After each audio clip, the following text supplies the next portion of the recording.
Très bien. Donc, voilà l'expression finale de l'élasticité de la demande du bien X par rapport à son prix. Très bien. Donc là, ce qui nous intéresse ici, voilà, c'est le signe pour voir est-ce que c'est un bien qui respecte la loi de la demande. Donc tout ça, c'est positif. Pourquoi? Parce que ce sont des prix. Px aussi, c'est positif, mais j'ai ici moins. Donc ça veut dire quoi? Ça veut dire que l'élasticité, elle est négative. Donc le bien X respecte la loi de la demande. OK? Donc c'est un bien qui est typique. C'est un bien qui est typique. Alors maintenant, ça demande est-ce qu'il est élastique ou inélastique. On va voir est-ce qu'il est supérieur à 1 en valeur absolue, est-ce qu'il est inférieur. Donc la valeur absolue de x par rapport à px est égale à 2px positif sur 2px plus 0,5 py plus 0,2 pz. OK. Alors, qu'est-ce que je prends ici? 2px et je vais la diviser par 2px plus quelque chose de positif. Donc, forcément, 2px va être inférieur, n'est-ce pas, à 2px plus 0,5 py plus 0,2 pz. Et comme on a vu la dernière fois, donc si le numérateur il est inférieur au dénominateur, donc l'élasticité, elle est comment? Je vais l'écrire ici. X, px, en valeur absolue, elle est inférieure à 1. Donc, la demande, elle est inélastique. Ça veut dire quoi? Ça veut dire que la demande varie moins fort que le prix. Okay? Donc, je répète, ici, on a un rapport, et pour que le rapport soit supérieur ou inférieur à 1, on compare le numérateur avec le dénominateur. Ici, j'ai le numérateur de px et j'ai en dénominateur de px plus quelque chose de positif. C'est comme si j'ai ici 5 sur 5 plus 10 plus 20 plus 30. Donc, forcément, ça va être inférieur à ça. Et si ça est inférieur à ça, le rapport, elle est inférieur à 1. C'est-à-dire l'élasticité est inférieure à 1. Donc, la demande, elle est inélastique. Voilà pour répondre à la question. Très bien. Alors, qu'est-ce qu'il nous reste maintenant? Donc, je regarde l'énoncé. Elle est là. Voilà. Donc, est-ce que la demande est élastique par rapport au prix? Non, elle est inélastique par rapport au prix. Donc, on va passer à la deuxième question. Cette fois-ci, le bien Y. Est-ce que c'est un bien de luxe? Donc, pour savoir, donc, je dois travailler avec l'élasticité revenu, n'est-ce pas? Le revenu de la demande du bien Y, cette fois-ci. Est-ce qu'il vérifie la loi de la demande? Donc, élasticité prix. Et après, on va voir aussi pour la demande inélastique. Très bien. Allons-y. Alors, je cherche notre feuille.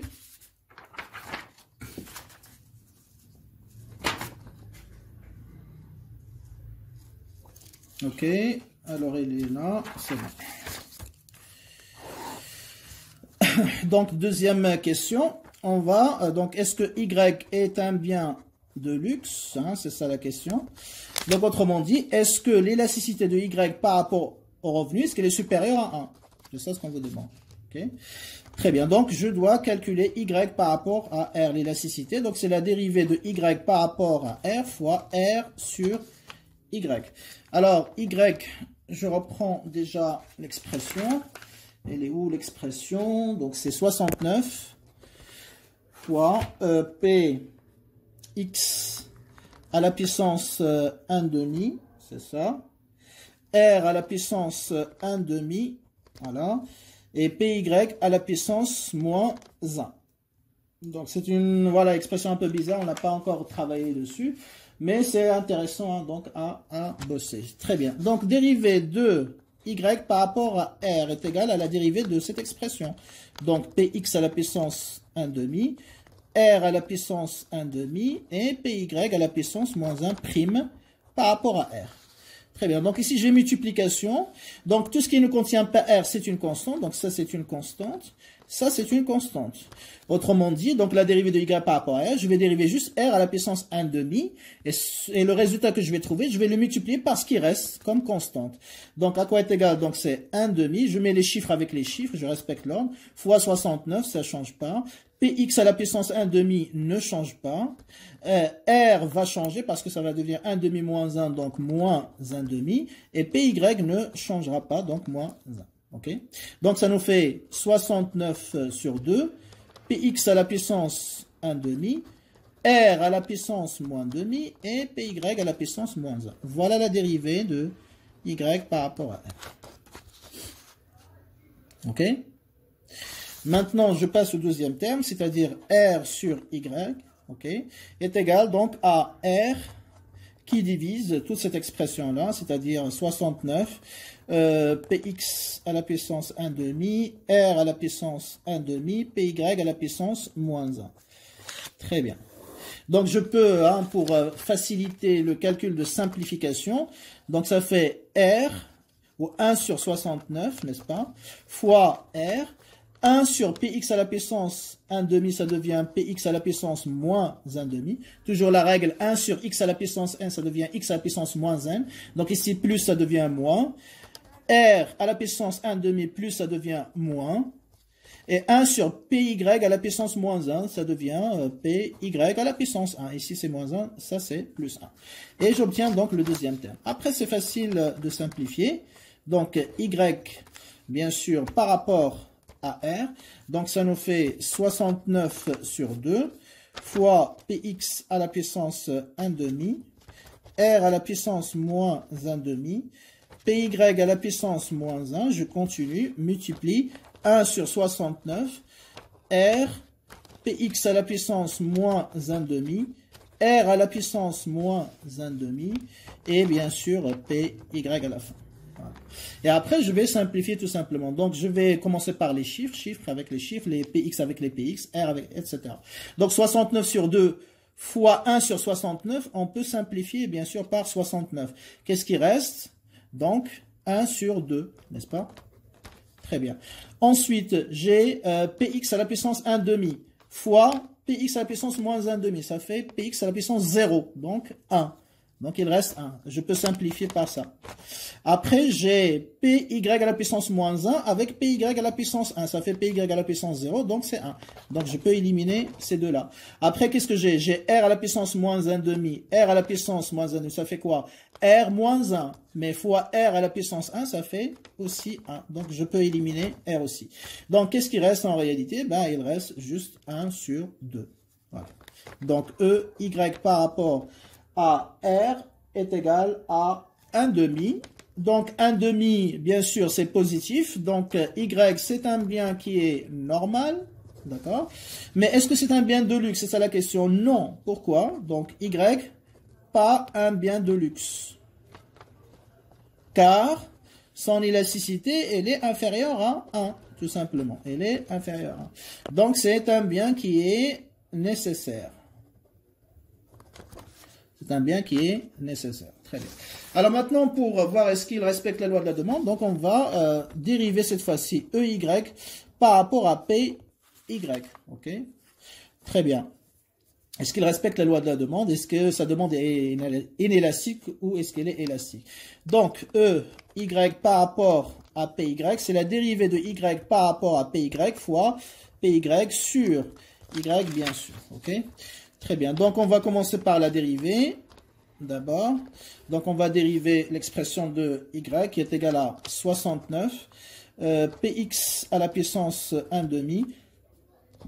R à la puissance 1 demi. Py à la puissance moins 1.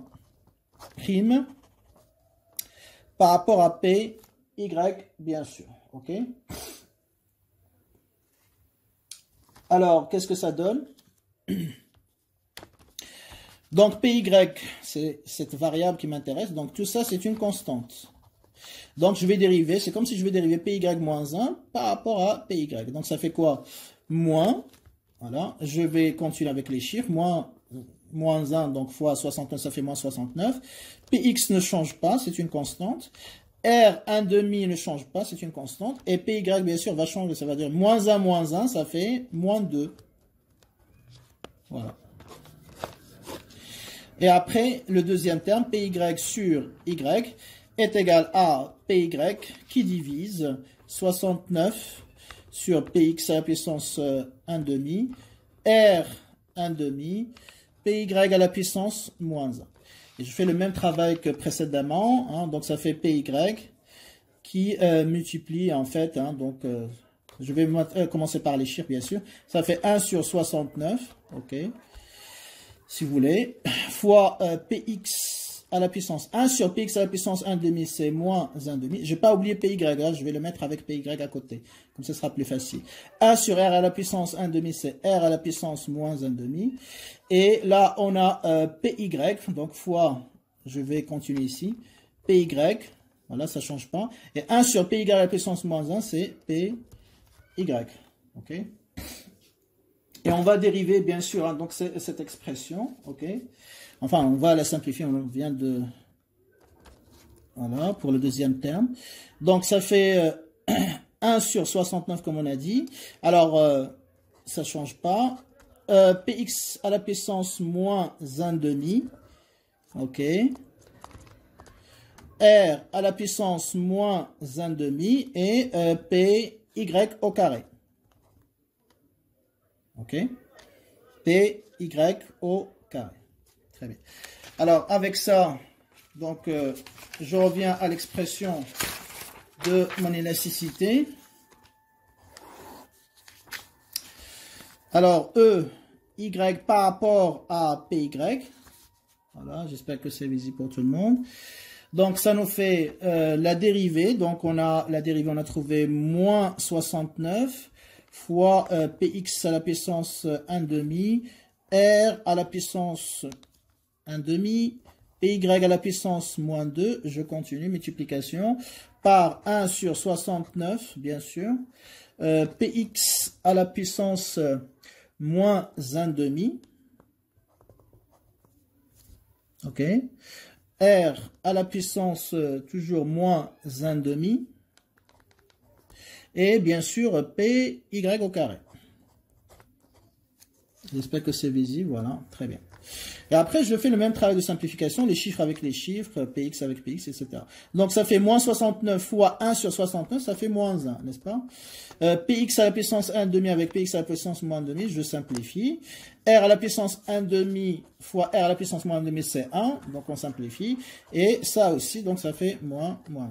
Donc, Y par rapport à Py. Donc, qu'est-ce que je remarque? Eh bien, l'élasticité, elle est comment? Elle est négative. Donc, ça veut dire quoi? Ça veut dire que la loi de la demande est respectée. La loi de la demande est respectée. Ça veut dire que le bien Y est typique aussi.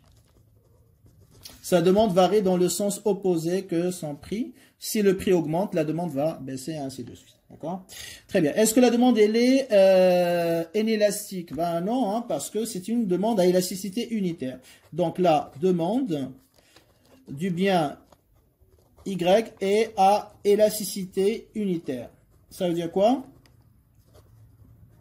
Ça veut dire que la demande varie avec le même pourcentage que le prix. La demande du bien Y varie avec le même pourcentage que le prix du bien Y. Donc si le prix du bien Y augmente par exemple de 20%, la demande du bien Y va baisser, en relation inverse, de 20% exactement, hein, ni plus ni moins.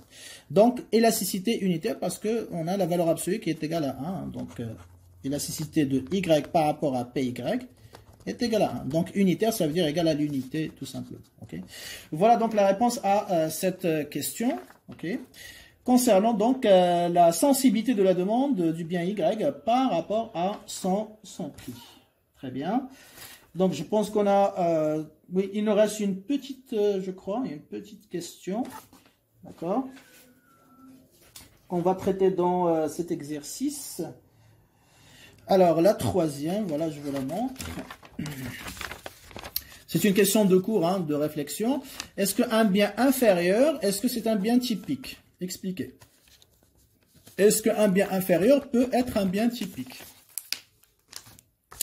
Donc, troisième question, je la mets ici. Est-ce qu'un bien inférieur, c'est-à-dire un bien de type Giffen, rappelez-vous, un bien inférieur, est-ce que c'est un bien typique, c'est-à-dire qu'il respecte la loi de la demande? Bien sûr que non, hein, parce qu'un bien inférieur, par définition, on l'avait mis où? Parmi les exceptions à la loi de la demande. Et donc, s'il ne respecte pas la loi de la demande, ça veut dire que ce n'est pas un bien typique. Donc, c'est un bien atypique. Donc, la question, c'est non, car un bien inférieur est un bien atypique.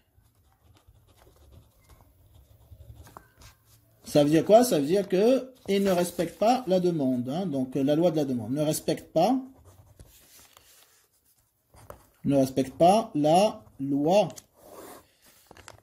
de la demande. Effectivement, quand tu prends donc un bien inférieur comme le pain. Donc le pain n'est pas typique, n'est-ce pas? Ça veut dire quoi? Ça veut dire, quand est-ce qu'elle est typique? Si son prix baisse, sa demande va augmenter. Est-ce que la demande du pain augmente lorsque le prix baisse? Ben non, pas forcément. Ok. Très bien. Voilà donc pour ce troisième exercice. Allez, on enchaîne avec le quatrième. Exercice 4. Alors, dans l'exercice 4, on va s'intéresser un petit peu à la relation qui existe donc, entre le chiffre d'affaires, ok, et l'élasticité. D'accord? Le chiffre d'affaires et l'élasticité, c'est juste de prendre notre feuille à côté, comme ça j'aurai le stock nécessaire.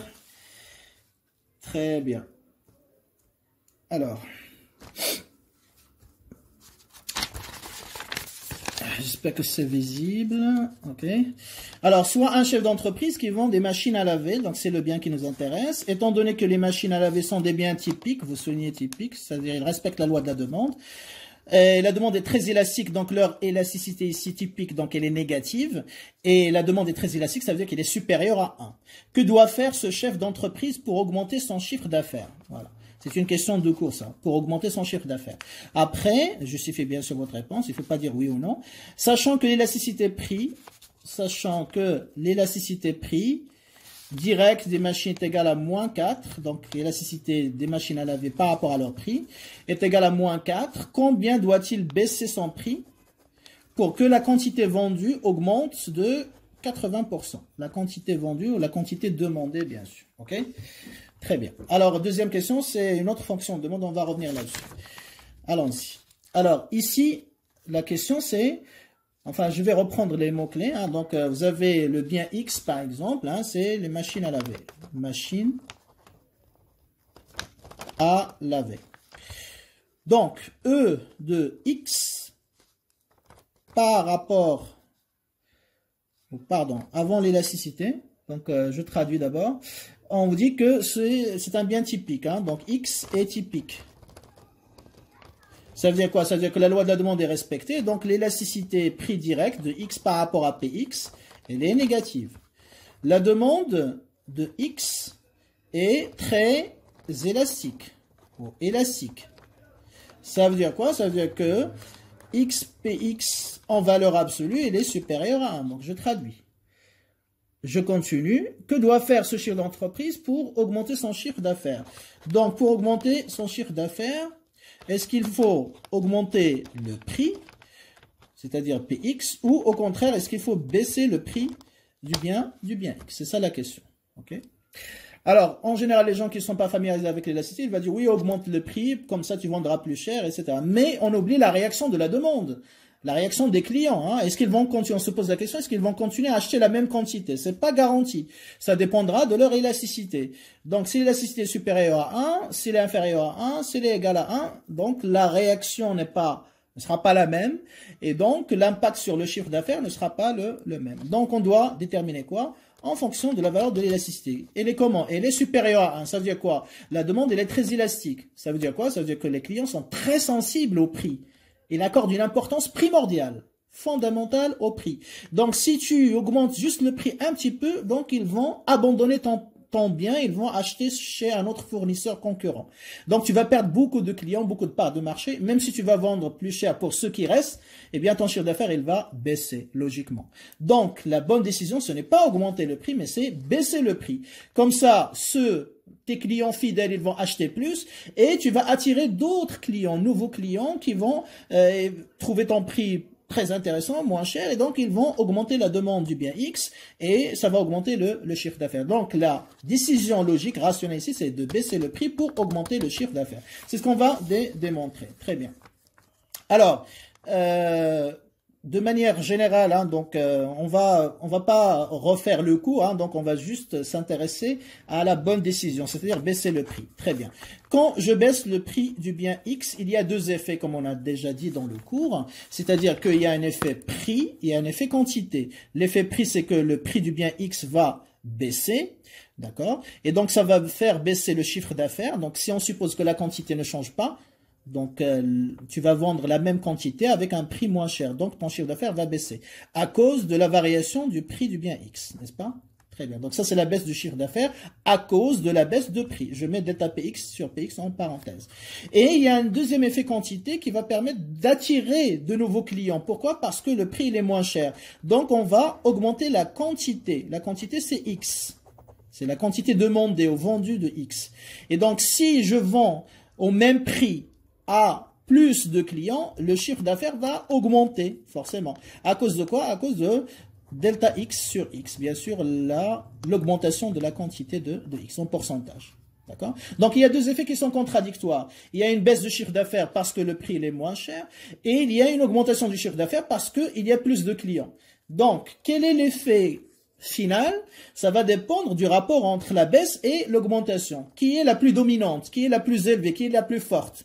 Donc, si l'augmentation de la demande est plus forte que la baisse de prix, eh bien, au final, en net, on va avoir une augmentation du chiffre d'affaires.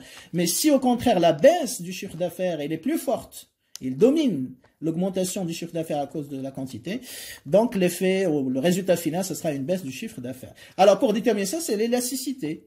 On a l'élasticité de X par rapport à Px, elle est supérieure à 1, n'est-ce pas? Ce qui implique que delta X sur X est supérieur à delta Px sur Px.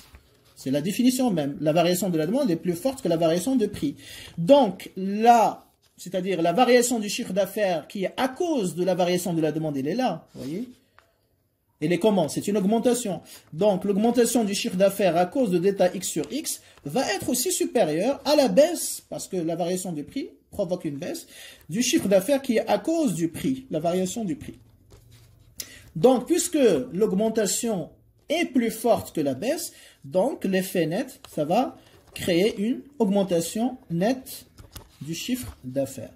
Donc, la bonne décision ici, c'est quoi? C'est baisser le prix. Donc, pour augmenter le chiffre d'affaires, ici, il faut baisser le prix, hein, car l'élasticité X par rapport à Px, elle est supérieure. La demande, elle est très élastique.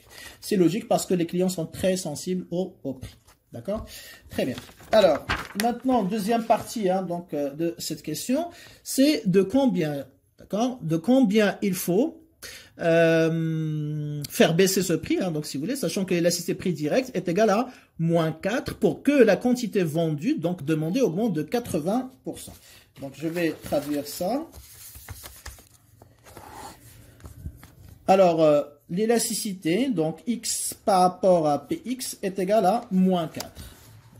Donc ça veut dire quoi? Ça veut dire que si tu baisses le prix de 1%, la demande va augmenter de 4%, c'est-à-dire 4 fois plus. Vous voyez la très grande sensibilité de la demande. Alors maintenant, donc, si on veut augmenter la quantité demandée de 80%, on veut augmenter X de 80%. Ça veut dire quoi? Ça veut dire que on veut avoir delta X sur X qui est égal à plus 80%. À quoi est égale la baisse de prix? Parce que relation inverse, si j'augmente la demande, je voudrais augmenter la demande, il faut que je baisse le prix. Donc, de combien il faut baisser le prix? C'est-à-dire à quoi est égal delta Px sur Px? Donc là, bien sûr, on va utiliser donc la formule de l'élasticité, xpx est égal à delta x sur x, comme d'habitude, sur la variation du prix du bien, ce qui implique que, qu'est-ce qu'on cherche nous? La variation du prix est égal à quoi ça? C'est égal à delta x sur l'élasticité, bien sûr. Et donc, la variation de la demande du bien X est égale à plus 80%, divise moins 4, et donc ça nous fait moins 20%. Donc, il suffit de baisser le prix de 20% pour avoir une augmentation de la quantité vendue de 80%. Voilà. Donc, il faut baisser Px de 20% pour augmenter X de 80%. Voilà l'interprétation. Ok, très bien. Alors, dernière question, et on termine là-dessus, cette série. Alors, vous avez maintenant une nouvelle fonction de demande qui s'écrit 240p à la puissance moins 2, sachant que le chiffre d'affaires varie proportionnellement à la demande, ça veut dire même pourcentage. Donc, il varie avec le même pourcentage. Que faut-il faire pour augmenter le chiffre d'affaires de 70%? Okay. Alors ça, c'est une question un petit peu indirecte, et il y avait pas mal d'étudiants qui me posaient la question, il y a quelque chose qui manque, à quoi est égale la variation de la demande, etc. Non. La variation de la demande, vous devez l'en déduire à partir de la variation du chiffre d'affaires. Parce que dans la question, je vous ai dit, la demande varie avec la même proportion que le chiffre d'affaires. Ça veut dire quoi? Le pourcentage de variation de la demande est égal à celui du chiffre d'affaires. Si le chiffre d'affaires varie de 70%, donc la demande aussi varie de 70%. Et vous avez l'information qui vous manque. Mais il faut lire l'énoncé de manière intelligente pour comprendre de quoi s'agit-il. Très bien. Alors, troisième question. Donc, je mets d'abord les données. Donc, dP est égal à 240 P à la puissance moins 2. N'est-ce pas? Très bien. On vous dit que le chiffre d'affaires varie, hein, je recopie tout ça, proportionnellement, d'accord, à la demande. Ça veut dire quoi ça? Ça veut dire que la variation relative du chiffre d'affaires, c'est-à-dire delta chiffre d'affaires en pourcentage, donc le pourcentage c'est proportionnellement proportion donc pourcentage de variation du chiffre d'affaires est égal à delta D sur D, pourcentage. Donc, ils ont le même pourcentage. Si ici, ça augmente de 50%, ici, ça va augmenter de 50%. Qu'est-ce qu'on vous dit? Eh bien, on veut augmenter le chiffre d'affaires de 70%. Ben, ça veut dire quoi? Ça veut dire qu'on cherche à augmenter la demande de 70%. Même pourcentage, même pourcentage. OK? Très bien. Donc, j'ai delta D sur D, c'est ce que j'en déduis, est égal à plus 70%. Très bien. Alors, qu'est-ce qu'on vous dit dans la question? Que faut-il faire pour augmenter le chiffre d'affaires de 70%? Autrement dit, que faut-il faire pour augmenter la demande de 70%? C'est ça la question. Et on vient de l'expliquer un petit peu dans la question précédente, c'est pour augmenter le chiffre d'affaires, qu'est-ce qu'il faudrait faire? Voilà, on regarde en fonction de l'élasticité. Est-ce qu'on doit baisser le prix ou est-ce qu'on doit augmenter le prix? Donc, je dois déterminer quoi? D'abord, l'élasticité de la demande par rapport au prix, pour voir est-ce que je dois augmenter le prix ou est-ce que je dois baisser le prix. Après, je vais calculer combien, d'accord? Donc, à quoi est égale l'élasticité de la demande par rapport au prix? Donc, je calcule d'abord mon élasticité, c'est la dérivée de D par rapport à P fois P sur D. Je respecte les notations.